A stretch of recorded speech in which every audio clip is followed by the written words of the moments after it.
want to talk about missing guns and how too often they end up being used to commit crimes. And to understand the problem, you don't really have to look any further than Monday's news journal, which reported that a convicted drug dealer was arrested in Wilmington with 9,000 bags of heroin, $10,000 of cash, 4 handguns, and a loaded AK-47.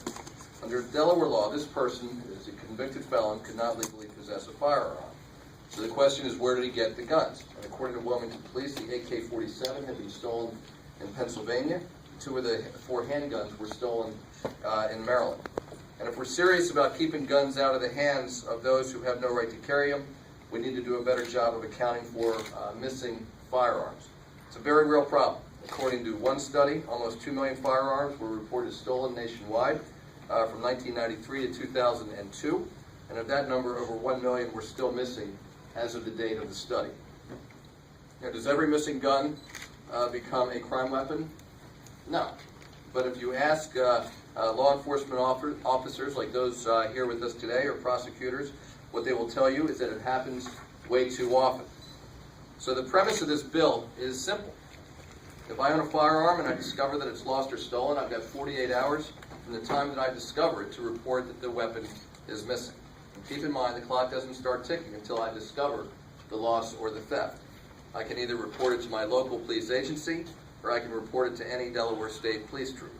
If I fail to do so once, that's a misdemeanor that carries a fine of between $100 and $500. If I do it twice, it's serious business. Repeat offenders face a Class G felony, which among other things mean that second offenders would no longer be able to possess a firearm legally.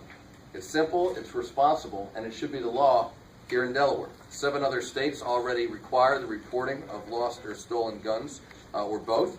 And in addition, federally licensed gun dealers already have to report any lost or stolen weapon.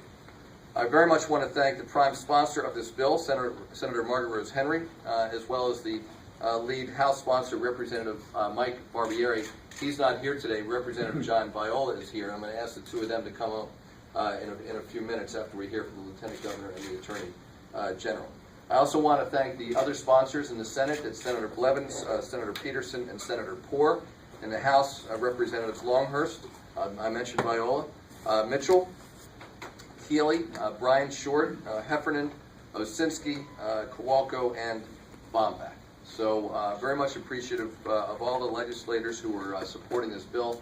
Also, as always, grateful to the Lieutenant Governor and to the Attorney General for their ongoing partnership with me in proposing these bills and working hard to see them through.